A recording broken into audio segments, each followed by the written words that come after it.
Hola, buenos días. Bueno, muchas gracias a Fundación País Digital por la invitación. Ya fueron presentados adecuadamente nuestros expositores y tenemos una conversación que nos interesa canalizarla hacia cuáles son los desafíos que enfrentan las pymes, las medianas empresas y las grandes empresas en materia de ciberseguridad.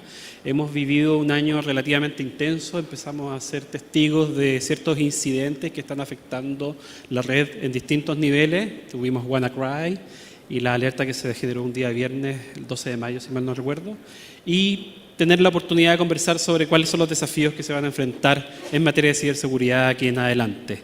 Para la primera pregunta, quisiera consultarle a nuestros panelistas cómo ven ustedes el estado de la ciberseguridad en grandes empresas y pymes en Chile en el último tiempo.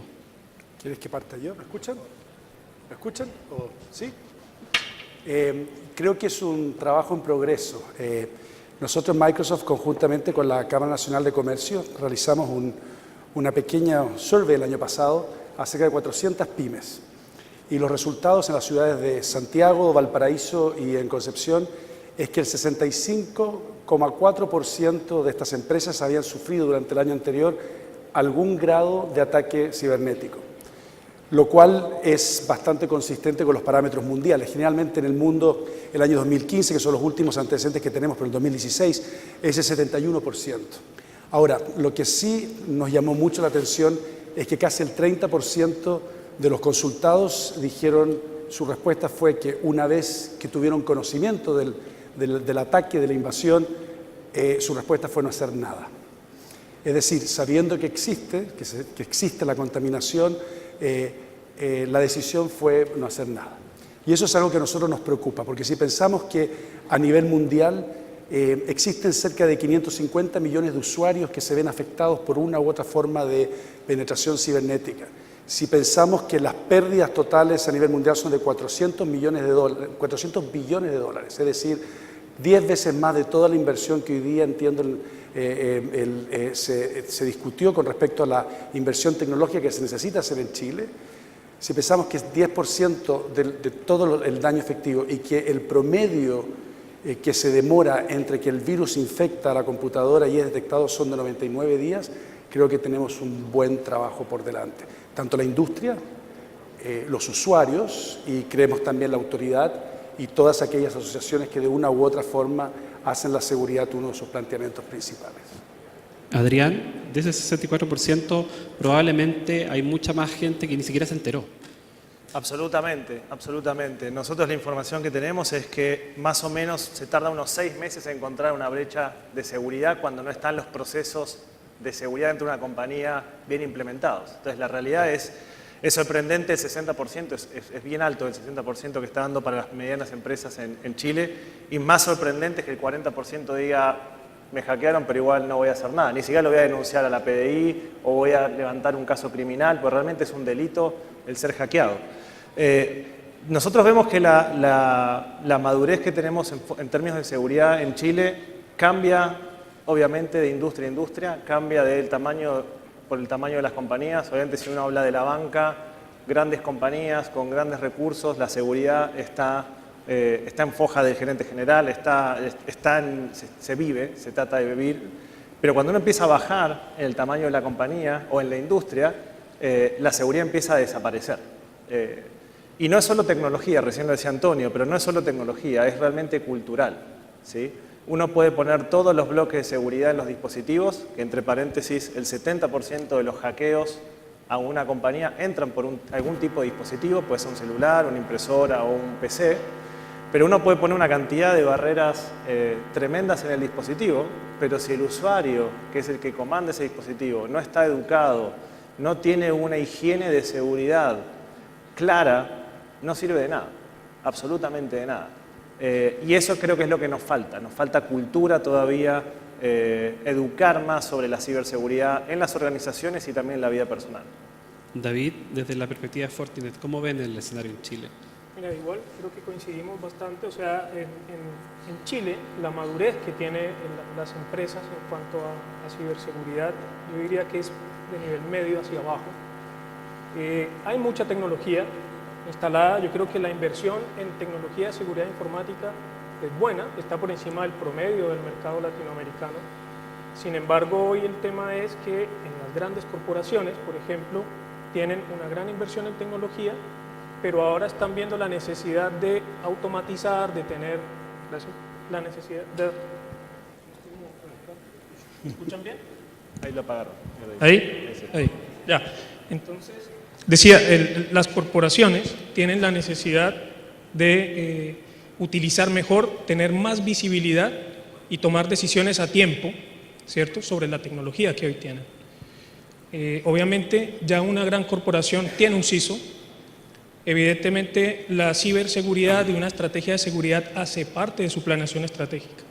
Pero si bajamos un poco más dentro de las distintas corporaciones, vamos a ir encontrando cómo ese nivel de madurez va bajando. Y lo mismo pasa en las empresas y en las pymes.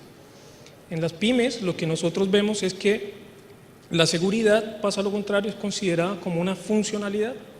No está a nivel de la capa gerencial de una empresa mediana y pequeña, y por esa razón empieza a haber estas estadísticas de niveles de ataque, penetración de ataques, de ransomware, etcétera, ¿cierto? Por lo tanto, son dos desafíos. El primero es cómo hacemos que las corporaciones aceleren en términos de visibilidad, pienso yo, madurar, capacitar a sus empleados, etcétera, y además cómo hacemos a través del ecosistema que hay en Chile, por ejemplo, una empresa de telecomunicaciones, un gran integrador, etcétera, cómo hacemos para que las pymes tengan acceso a esa tecnología. Muchas de ellas, su facturación anual es inferior al costo de implementar una solución de seguridad. Entonces, ¿cómo hacemos a través de las grandes empresas proveedoras de servicios para que lleguen soluciones de seguridad a través de agremiaciones, por ejemplo, cámaras de comercio, para preparar a las personas y mejorar esos niveles de madurez? Gracias. Antonio, desde el punto de vista de los operadores de red, ¿cuál es el diagnóstico que ustedes tienen? Bueno, hay un informe muy interesante, que hay un observatorio, es el Observatorio de Ciberseguridad de Latinoamérica, que tiene un informe sobre el estado de madurez de los diferentes países de Latinoamérica y lo mira en diferentes dimensiones, educación, gobierno corporativo, en diferentes dimensiones. Y el informe es bastante concluyente en que, en general, en la región, el nivel de preparación que tenemos para enfrentar ciberataques es bajo. Es un tema regional. Chile está dentro de los países que están mejor preparados dentro de ese grupo, pero por el otro lado también tenemos que Chile es el primer país en el Network Readiness Index. Es decir, es el país que tiene las mejores infraestructuras dentro de la región y tiene un nivel de madurez, un nivel de preparación bajo para responder a ciberataques, lo cual es como una combinación un poco peligrosa, ¿no? Luego, si uno analiza otros estándares un poco más prácticos, como por ejemplo normativas, Chile está muy por debajo de otros países, por ejemplo como Colombia, en cuanto a certificaciones en ISO 27001, que bueno, que son estándares que no garantizan nada, pero sí que permiten medir las cosas de una forma un poco más homogénea, ¿no? Es decir, hay la mitad de empresas en Chile, en porcentaje, certificadas que en Colombia, por ejemplo, y una distancia muy larga con países como, por ejemplo, España o Italia, ¿no? Y en el ámbito en el cual consideramos que hay menor preparación es desde la perspectiva de concientización de usuarios, ese es el más relevante, y desde la perspectiva de capacidad de respuesta ante ciberataques, ¿no? Es decir, el usuario está poco preparado, pero la organización ante un ciberataque no tiene el gobierno corporativo necesario en términos de ciberseguridad para definir cómo debe actuar y cuáles son los diferentes ámbitos dentro de una organización que se deben articular para poder garantizar la continuidad del negocio. Una de las palabras que suele mencionarse frecuentemente en la discusión sobre ciberseguridad es los niveles de madurez. Efectivamente, si ustedes revisan, por ejemplo, la historia de Chile en los últimos años, estamos hablando de ciberseguridad ¿desde cuándo? ¿3 años? ¿4 años? Desde el gobierno lanzamos la Política Nacional de Ciberseguridad recién este año, a diferencia de lo que sucedió, por ejemplo, en el caso de Colombia, que menciona Antonio, que es del 2010. Pero una de las gracias de llegar un poco tarde es que se aprenden de los errores de los demás. Y también se comparten ciertos diagnósticos. Hoy día se sabe que el problema de ciberseguridad no es solo un tema de tecnología. ¿Cómo ustedes ven la capa humana acá? ¿Cómo ustedes ven cuáles son las sugerencias que harían para incrementar los niveles de madurez en ese ámbito? Roberto. Bueno, sin duda que todos nosotros tenemos como usuarios de tecnología una gran responsabilidad para realmente impedir que esto ocurra. Generalmente los ataques nacen por un error humano. Ya sea en la nube, que es generalmente por un tema de robo de identidad. El caso de Sony es un caso bien particular. Hace un par de años, cuando se produce el hackeo a los estudios de Sony, Estados Unidos, por la inteligencia norcoreana, al parecer porque había una película que no fue del agrado del dictador, que está bastante de moda estos días por lo demás. Los passwords se robaron de una carpeta que decía passwords. O sea, es realmente una tentación para cualquier hackeador profesional. Lo primero que va a usar es el password. Por lo tanto, hay una gran responsabilidad. También cuando uno va y se va al desktop, generalmente el malware también se activa de alguna u otra forma por una acción humana. Entonces, creo que hay todo un tema de entrenamiento, de educación, pero hay ciertas cosas que uno podría adoptar. El Wi-Fi público no es en general una buena receta para usar información corporativa, no es una buena receta para acceder a las cuentas de los bancos. Todos los sistemas operativos, de una forma u otra, cuando uno se va a conectar a la red, le preguntan si es un computador público o si es una red pública. Por favor, evite, y la gente igualmente lo hace. La rapidez del mundo de hoy hace que uno abra emails y comparte información de la forma que no está. Conversábamos recién con Adrián que uno va y postea en Facebook y uno avisa dónde está. O sea, uno dice, voy a estar en tal parte, voy a hacer tal cosa, esto es lo que estoy ocupando, las redes sociales. Entonces, eso hace que nosotros, creo que como usuarios, tengamos una buena... Creo que a su vez también como usuarios tenemos la opción de usar ciertas tecnologías y no otras. Hay tecnologías que son más seguras. Hay tecnologías que requieren una responsabilidad del usuario, de la empresa, de ir haciendo los updates necesarios, de ir de una u otra manera manteniéndose con las tendencias tecnológicas. Y por último, creo que el gobierno, en general la autoridad y las asociaciones tienen una gran importancia en ayudarnos a todos nosotros a educar. Porque la tecnología, generalmente, o nuestra experiencia en Microsoft es que la tecnología se combate con tecnología. Y de una u otra forma siempre vamos a estar sujetos a estos ataques que se van a ir dando. Y la mejor manera es estar siempre al tope de la tecnología, que debería, con 4, 5, 6 pasos principales, debería restringir, eliminar en una manera responsable el número, porque siempre algo va a existir. Adrián. Sí, totalmente de acuerdo. Y construyendo un poco, para nosotros el factor más importante es la educación. O sea, uno puede seguir comprando tecnología y más tecnología, que sí es importante, porque al final con educación no alcanza, pero es mucho más importante la educación en general que la tecnología.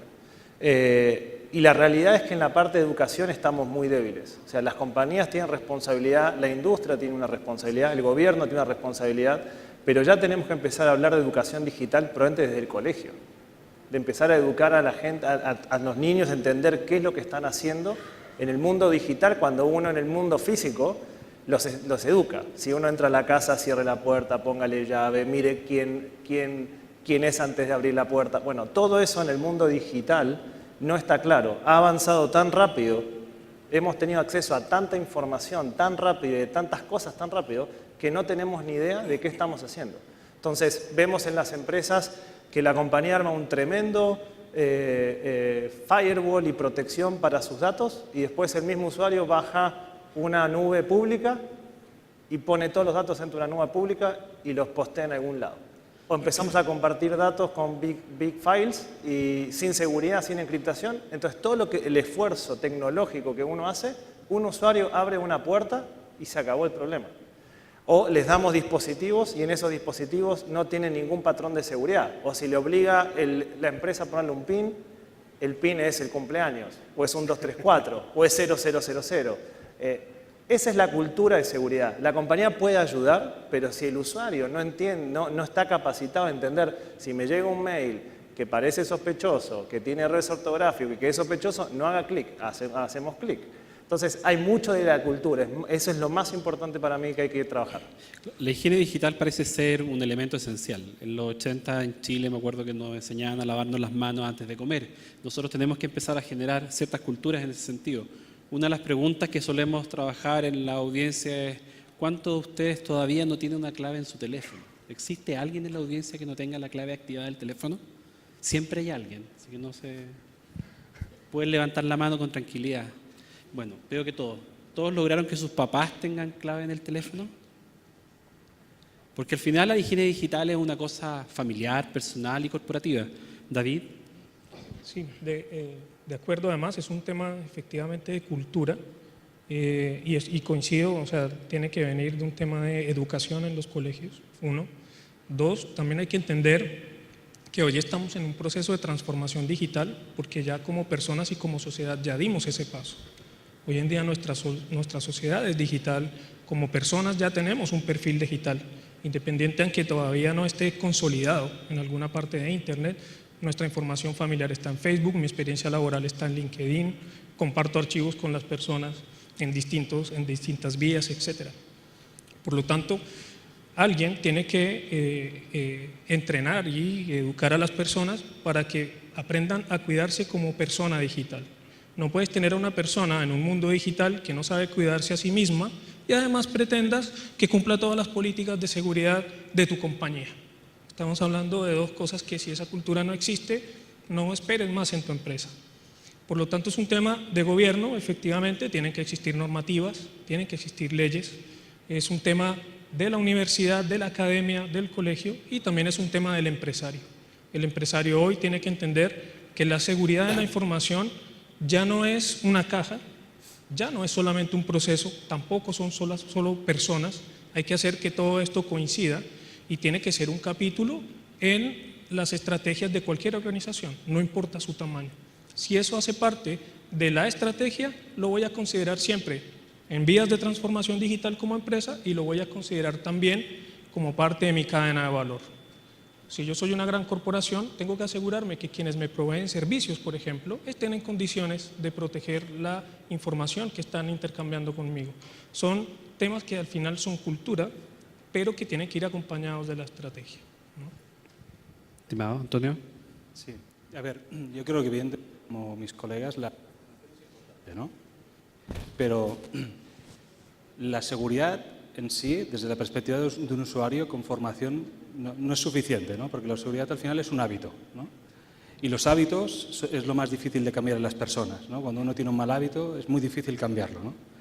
Con lo cual la formación es importante, pero no es suficiente y no garantiza que en el largo plazo esa persona vaya a tener un comportamiento seguro, tanto en el ámbito personal como en el ámbito profesional. Con lo cual yo creo que es súper importante que dentro de estos procesos de transformación culturales, porque tienen que ser temas culturales a nivel sociedad, país y compañía, también se establezca de alguna forma una medición, ¿no? Es decir, alguna forma de ir viendo cómo vamos evolucionando.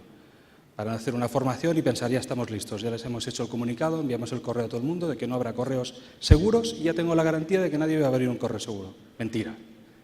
2 días después se van a olvidar y van a abrir un correo que no es seguro. Con lo cual yo creo que es un proceso largo que requiere cierta maduración por parte de los usuarios que deben entender que eso es importante no solo en el ámbito profesional, sino también en el ámbito personal. Y para eso es fundamental que haya una fuerte convicción de la gerencia, ¿no? Es decir, y de toda la organización.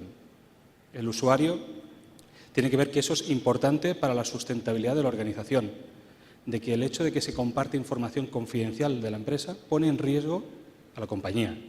Y eso es un proceso que no es sencillo. Y por otro lado tenemos la consumerización, los usuarios, las organizaciones que dicen, yo no he ido al mundo digital. Bueno, tú no sabes, pero tú ya estás en el mundo digital completamente. Tus usuarios tienen cuentas de Dropbox, cuentas de Gmail y cuentas de cualquier tipo y están intercambiando información de la compañía a través de esos medios. Y lo peor es que como no tienen buen hábito de seguridad, no lo están haciendo de forma segura y están publicando un archivo en Dropbox con todos los enlaces abiertos, y eso hay aplicaciones que podéis encontrar por Internet, y uno puede encontrar toda esa información abierta al público. Es decir, la información ya no está dentro de las organizaciones, ya no tiene perímetro, y la única forma de contenerlo es asegurándonos que los usuarios son el mejor arma contra el cibercrimen. Uno de los diagnósticos compartidos que existe es que la mayor educación es necesaria, la mayor capacitación, pero también involucrar a los grupos directivos, involucrar a los altos directivos de organizaciones, de empresas, de organizaciones del gobierno en esto, porque en la medida que el problema de ciberseguridad sea un problema técnico, va a seguir siendo resuelto como un problema técnico. Como comentario final. Totalmente de acuerdo.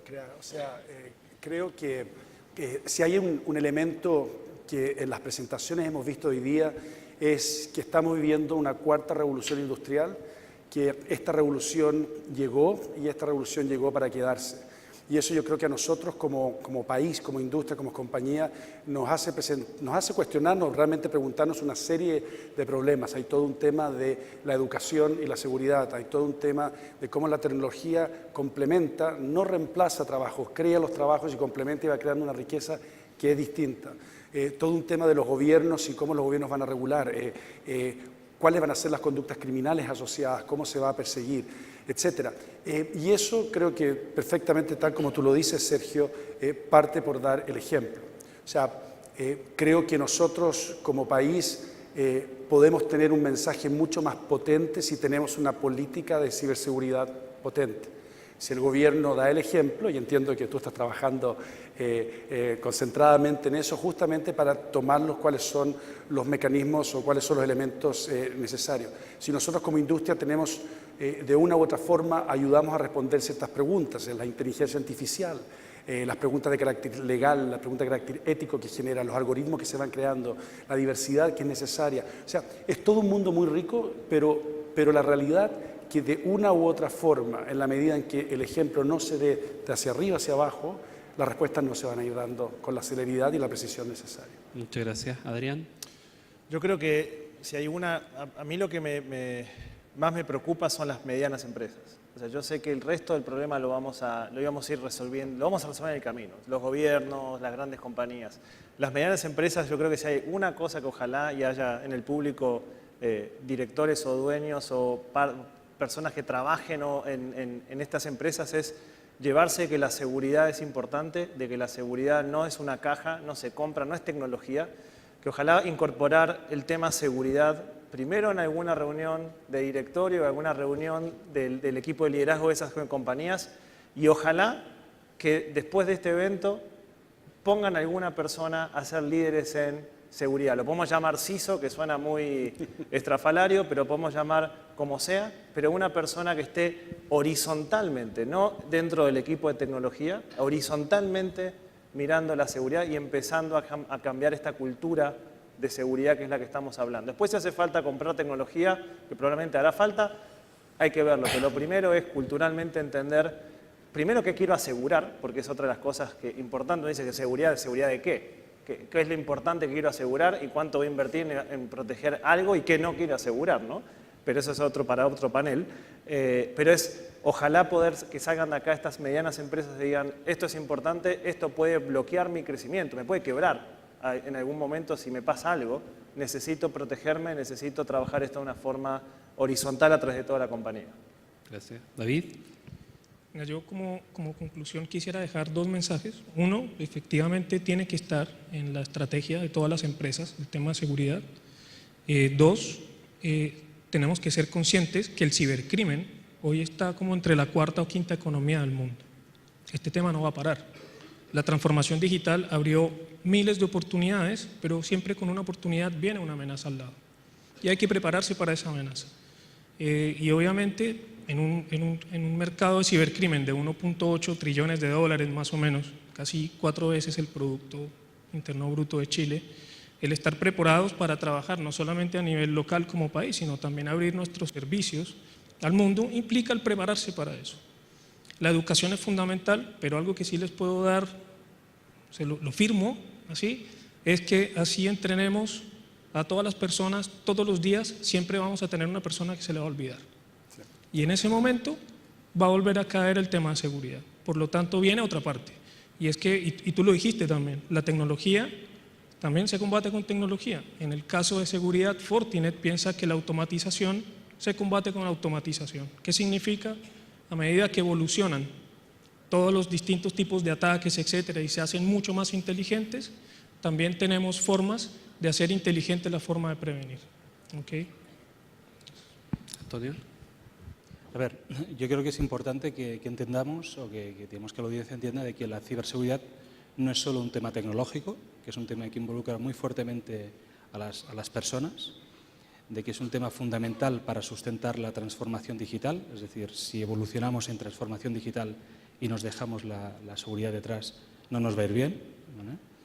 Y luego, por otro lado, también entender de que desde la perspectiva de cómo enfrentamos estos desafíos, que debemos entender de que debemos enfrentarlos en modelos colaborativos, es decir, de que Ninguno de nosotros es mejor que todos nosotros, ¿vale? Y que es fundamental de que vayamos tratando de buscar entre los diferentes sectores, entre las diferentes gremiales, formas de ir colaborando e ir compartiendo conocimiento y experiencias para que esa información esté accesible para todo tipo de empresas, tanto para las grandes corporaciones como para las pymes, y ir reforzando desde una perspectiva más social este cambio de cultura, porque estamos enfrentando un cambio cultural y es fundamental que todos tengamos la convicción de que este cambio cultural no se va a producir de hoy para mañana, que requiere de un proceso y requiere de la convicción de todos. Muchas gracias a todos. El consenso que existe es que requerimos más educación, requerimos más capacitación y que también que la transformación digital requiere ciberseguridad.